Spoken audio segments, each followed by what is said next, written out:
So it's a new video and a new face. This is one of my dear mates, Raymond, and he sent me a message a little while ago, and you said that, well, you're keen to get involved in a little bit of tinkering because you feel that, well, your car doesn't necessarily fit into the whole shift county JDM side of things. It's actually disturbingly similar to what we are running in the yes. In the garage. Yes. Yeah. So what do you have here? This is your car. This is Raymond's car right here.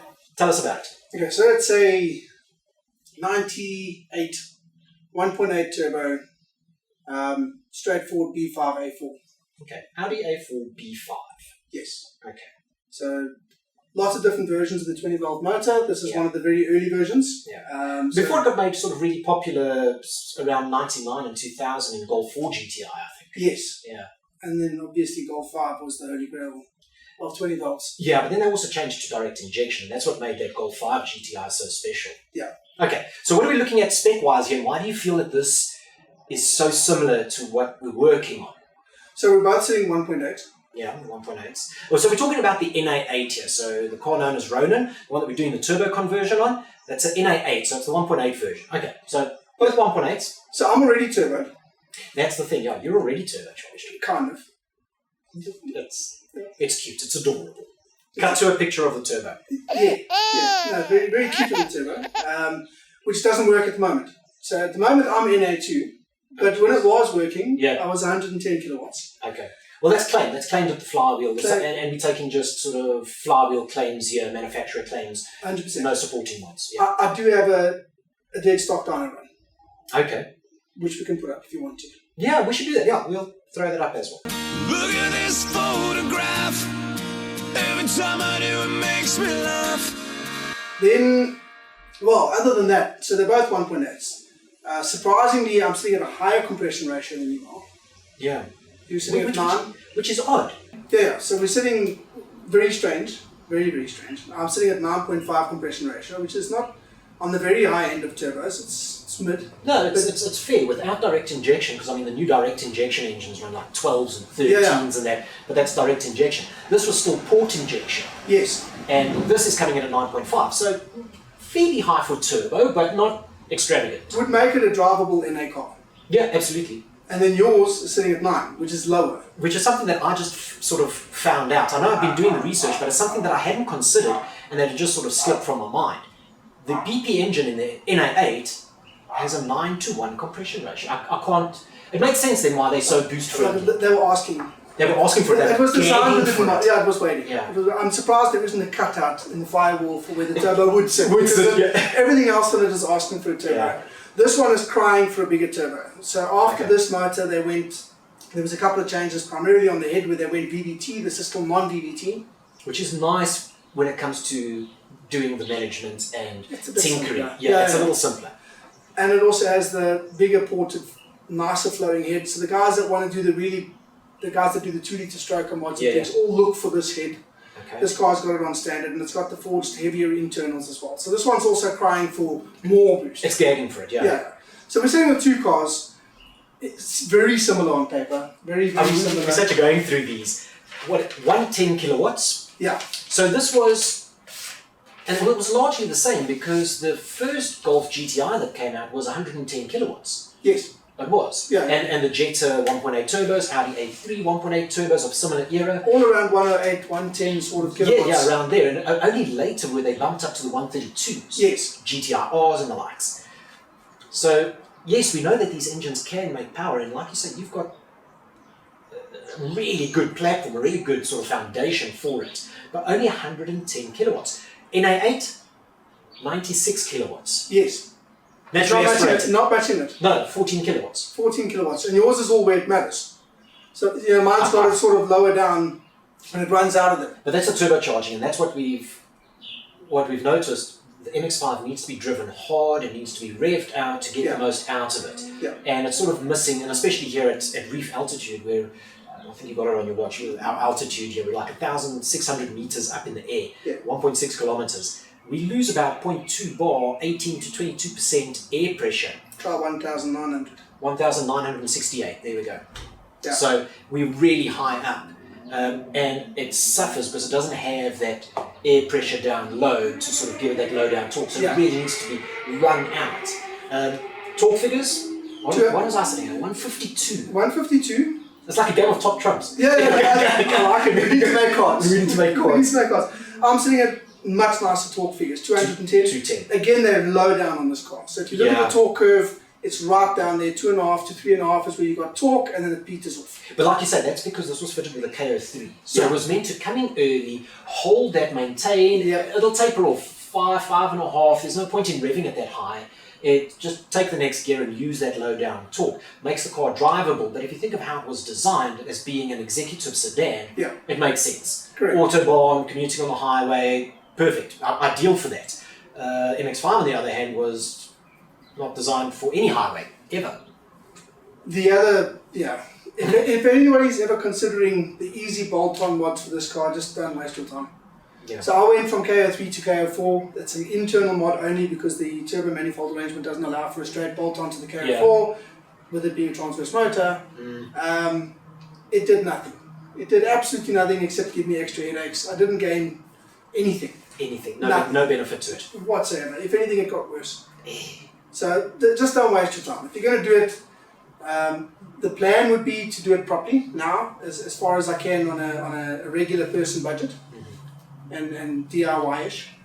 But don't waste your time with the guy at the turbo shop that says, I'll make the internals nice and big for you. It works on GTRs, it doesn't work on a V5. It does nothing on this car. Yeah. Major differences. Weight transfer with this motor being mounted the wrong way around it's front wheel drive only. That's the thing, so it's a front. That's a big difference. I think is the rear wheel drive and front wheel drive platform. But despite that, you've got the longitudinally mounted engine. Yeah. And I mean, if we take a look here, here's your shock mounts. Okay, so I mean, let's pull something across here. This is a very nice thing to pull across. Look at that. It's a random. Yeah. So there's the center of the wheels. Yeah, and here's the engine hanging over the front. So I mean, this is nothing new. That's crazy. But this is nothing new. S4s, generally any performance Audi, RS Audi, still has the engine so far forward. Okay. And even the 5-cylinder ones, if you say can you imagine putting that in here? A 5-cylinder is going to extend out even further. Remember those Passats with the 5-cylinder? Yeah. I mean, great cars, but handling just. I'd love one. I mean, they sound fantastic. Listen, that was the direction. I'm not going to lie. The 2.2 litre 20 valve 5-cylinder Audi engine is what I wanted to fit to the S30. I did want to do it. Nice. Because I think it was just something special about seeing this Japanese car come down with this Audi Quattro Group B sound to it. That would be something special. Now that you're on it though, looking at the compression ratios and things on your car, I wonder how this would look with the PP motor. It would actually fit. It would fit. I mean, it would fit just fine. There's plenty of space. I mean, the guys are dropping LSs. I think that's going to turbo better than this car. This one's already turbo. I know, and I think that's already better suited. No, I think your gains here. The gains are going to be huge. I think your gains are going to be so much better because it is already that turbocharged platform that's wanting it. But what are we looking at doing? What are we wanting to do here? So now what can we expect to see in essence? All right. Well, let's rather just go back a step or two and say why we want to do it. So I bought the car because... What are we building? Yeah, what are we building? We're building the most fuel-efficient car that we can. Fuel-efficient? Look, let me finish though. Okay, let me finish. I'm going to let you finish. Okay, no. So but Taylor Swift had the better album. It's going to be T28.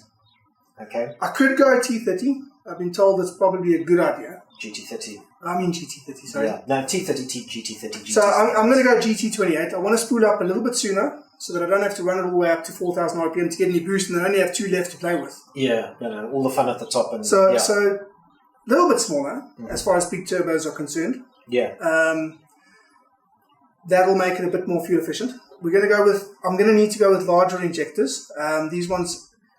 A little bit of confusion on the net, but somewhere between 210 and 230 cc's is what's in here at the moment. Which isn't very high. No, yours are bigger. Again, on an NA car. We wrote down 265s. 265 on an S10s on a turbo. 210s on a turbo. It has to have something to do with the fuel pressure. It's going to have to, yeah. More efficient turbo. Mm-hmm. More efficient injectors. Bigger ones are much more efficient. And then, babe, if you're bored now, you don't need to carry on watching. It's very technical sort of explanation, the rest of it, so don't worry about watching any further. Yeah, there's nothing really fun. We actually don't pick up a spanner in this episode. No. But it's very technical, so it's going to bore you. Yeah. All right, so no. So no, not fuel efficient. It's not. This car, as it is not going to win any economy awards. The specs earlier said 8.1 average. Maybe. We're aiming for 12s and 13s? No. Look, 20 all day. Let me cut the nonsense. I want to go big turbo. Yeah. As big as is drivable every day. Yeah. I want to see 250 kilowatts on the wheels, and I want to try and do that by myself. 250 kilowatt daily driver. Daily driver. Reliable boost. 250 kilowatts. But a street car. Which is ambitious. It's more than double. That is ambitious. It's more than double. 250 kilowatts to the wheels. To the wheels. That is ambitious. So, I mean, I sat there saying with the MX-5 build. Yeah. I'm sitting with, if I'm lucky, I've got 120 horses at the wheels, just with the age in that. If I get 200 horse at the wheels, I'm happy. So 165 kilowatts at the wheels, and I'm a happy camper.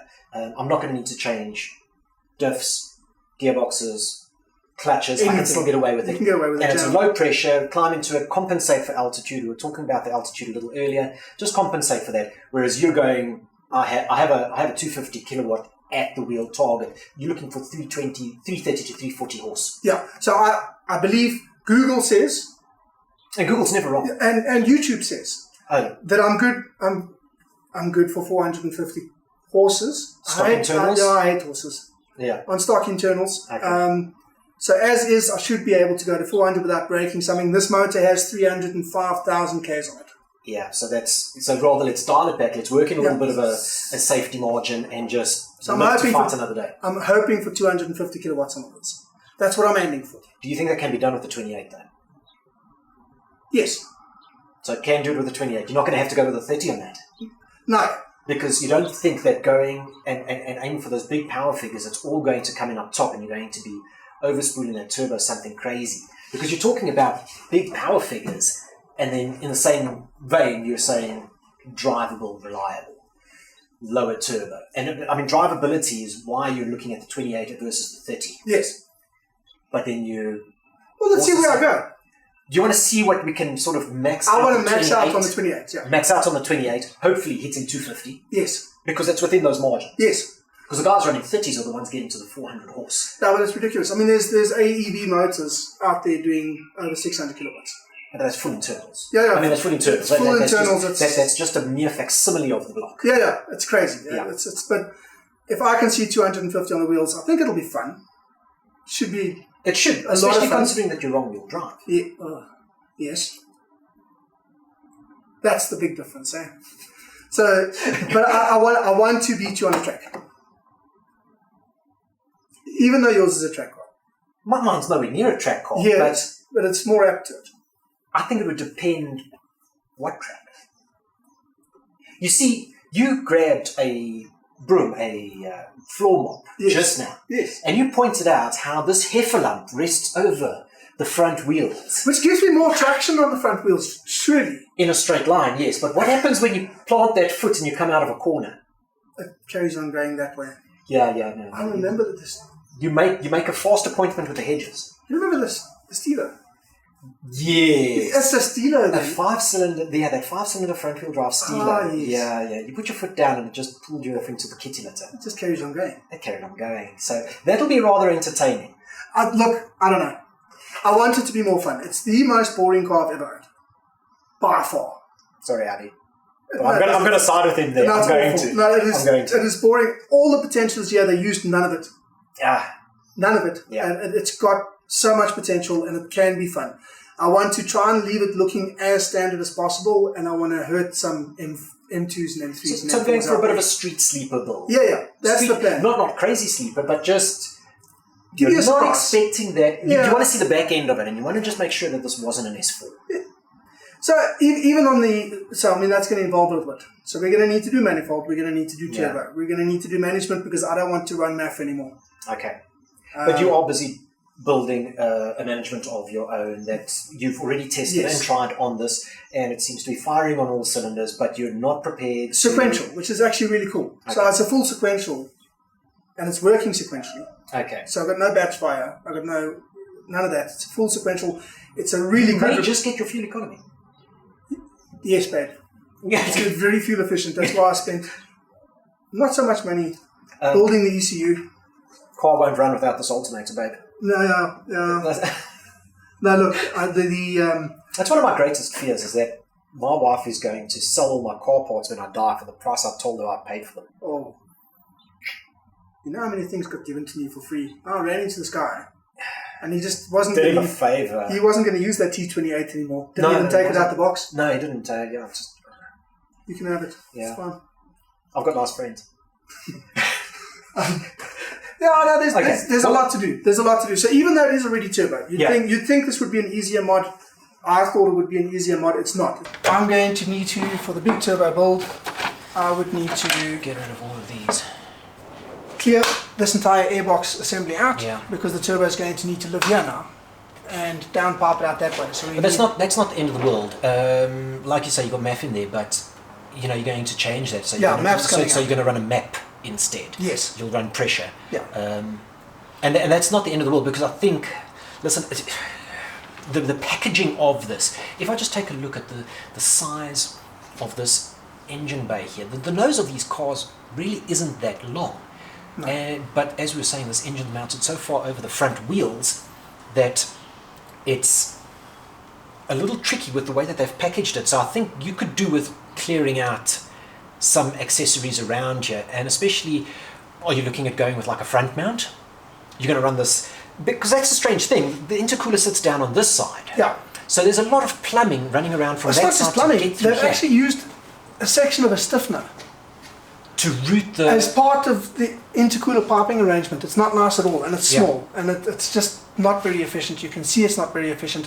You've got this tiny little intercooler over there in the wheel arch, which wants to get full of bugs and things. So you're looking at a front mount? Front mount intercooler, there's not a lot of space. It's going to need to sit in the bumper, and it's not a nice mod on these ones in particular. Every single Audi after this, it's easy to get an intercooler in there. It's Yeah. not easy on this one, so I'm not going to be able to go as big as I want. Okay. It'll have to be fairly small for it to still look like it hasn't been butchered. The thing is, you've got some width here, so you can go with a fairly wide Yes. intercooler. You're just not going to be able to go with something that's very deep. No. Okay. Or tall, rather. But everywhere You're not going to be able else, to go pretty deep either. You're probably going to be limited to about a 50 or a 65. let's see when we get the bumper off. Yeah. Let's see what happens. Everything else in this car is ready to go. We've got coilovers, nice and easy.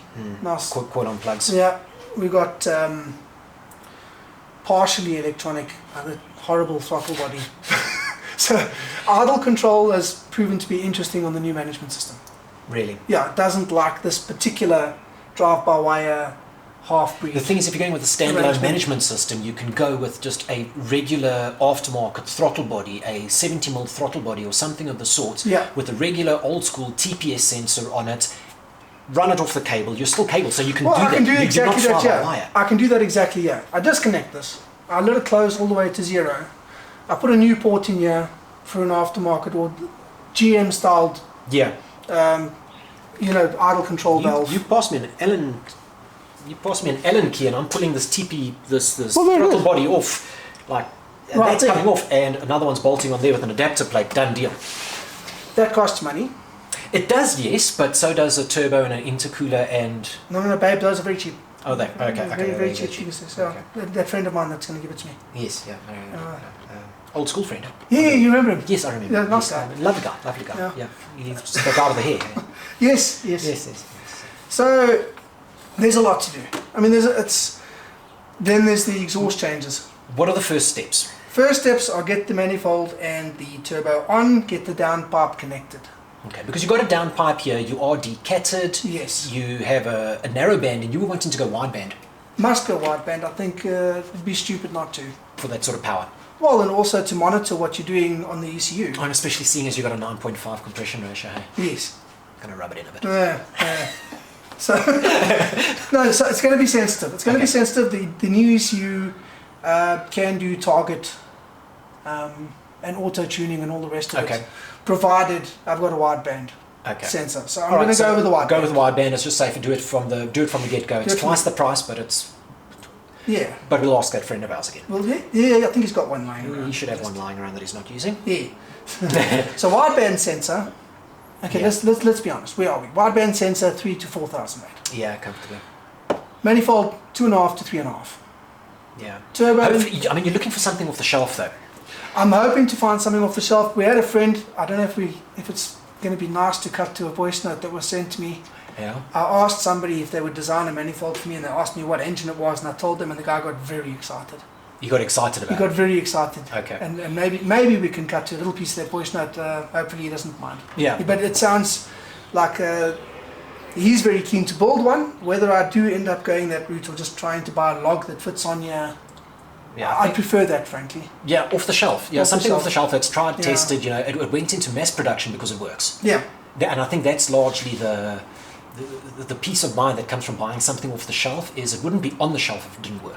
The trick's going to be that this was the only model. The AEB was the only model that came out with the size port. So every other one... 40 mil ports, you said. 40 mil ports. So every other off-the-shelf aftermarket manifold is going to have the smaller ports on it. So I'm going to dig, see what I can find. And if you don't find, then you go to your excited mate. Go to my excited mate. Excited mate and see what he can weld together I from a haven't steam met- pipe. I haven't met him. So, you know, but he was... But he's a good mate. He was... Yes, he's going to give me stuff. Yeah, he's going to give me stuff. Yes. Yeah, he doesn't. That he's not using. He's immigrating. And then, that's right. I remember now. He's immigrating. From Springs. He's going... He's immigrating. moving yeah. somewhere. Yeah, so he needs to get rid of all the stuff that we conveniently need. Yes, yes. Wouldn't you know it? He's got an MX-5 and a B5 Audi A4. This works out. This works. Just as a matter of interest, if somebody that knows us has a failed project or project that wasn't finished and happens to have some of these things lying in a box somewhere, don't be shy to let us know. Yeah. There's a comment section for a reason. Yeah, just it would go to a good cause. Absolutely. Yeah, children in need. We're very hungry. Fuel economy upgrades. Yes. Well, because we're green like that. Yes. Which brings me to the exhaust. Yeah, you were saying you needed. Well, I'm not going to do the whole exhaust. It's actually big. Okay. It's big all the way through. I'm going to take the center box out. It seems to be the only restriction. All right. Let's see how far that takes me. So it'll need to be a new downpipe, depending on if the... It's definitely going to be, and you're going to have to get rather creative with the bend coming out there, because while it comes out pretty straight at the moment, and you can get the camera in there No, and show you once it's some up footage of here, that. it's going to be a whole new animal. It's a whole new animal. Unless, of course, we just do a screamer pipe out the bonnet, but that blows the sleeper side of things. Yeah. No. No, that's not an option. No, it's just not okay. No. Probably going to need to go bigger injectors. Yeah, use 210s. So you're going to need to go with something larger. The nice thing is that... The internet says... Yes, and the internet's never on. 700cc seems to be the sweet spot. But I don't know. That big. Okay, and unfortunately now we need to sit there and we need to acknowledge that you're going with 700cc. If you've got 210s in here, your fuel pump is not moving the amount of fuel so we're going to need at the fuel pressure. like So you're going to have to go to an 044, something of the sorts in terms of a fuel pump. In tank or external? I'd like to stay in tank. If I can. There are mods. The internet says. The internet says. But now we've answered a question, which I think not everybody's maybe noticed or thought about. Is it easier to turbo or upgrade a turbocharged vehicle than it is to create one from scratch? On a non-turbo, no. I'm doing everything that you're doing. You need manifold. I need manifold. You need turbo. I need turbo. You need to do piping. I need to do piping. And that's you the need to big change bulk injectors. I need to change injectors. You need to change injectors. We both need to do changes to management system. Do I though? No, you're probably going to get away with it. You might, you bastard. You might just get away with a slightly better flow. You might even just need to do the regulator, just to bring the pressure up a bit. Depends how well that little pump of yours flows. Chances are I'll do the pump just as a failsafe. Yeah. Just make sure that there is getting reliable fuel pressure. The last thing we want to do is grenade the engine because a pump ran hot and bombed on us. The other thing that we're going to be doing that doesn't seem to have been done in this country very often, or at least not from the internet thing I've done, Yeah.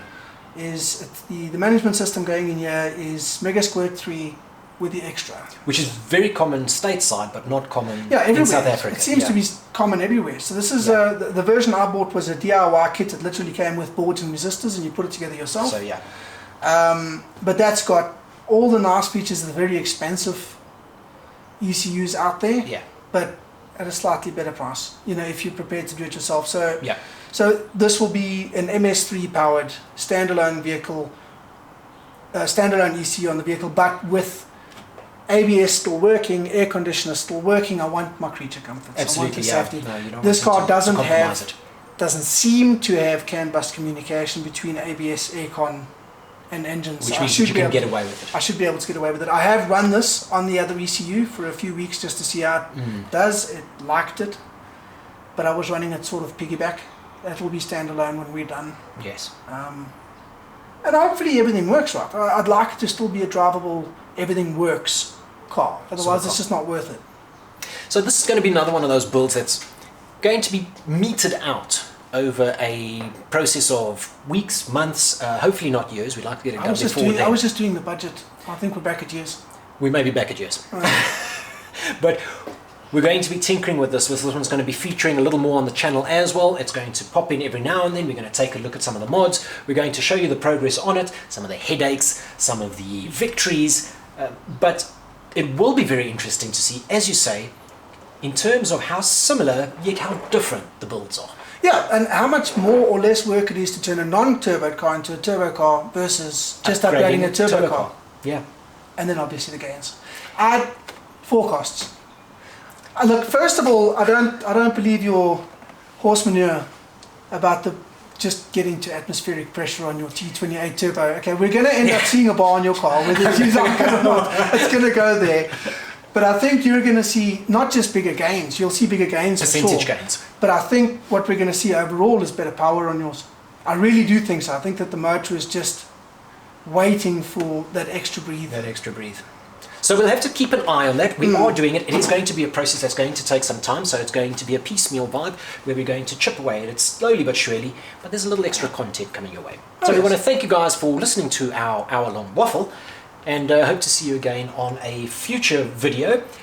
Leave us a comment. Let us know what you think about this. Suggestions. Maybe you've been there before. Yep, suggestions are always welcome.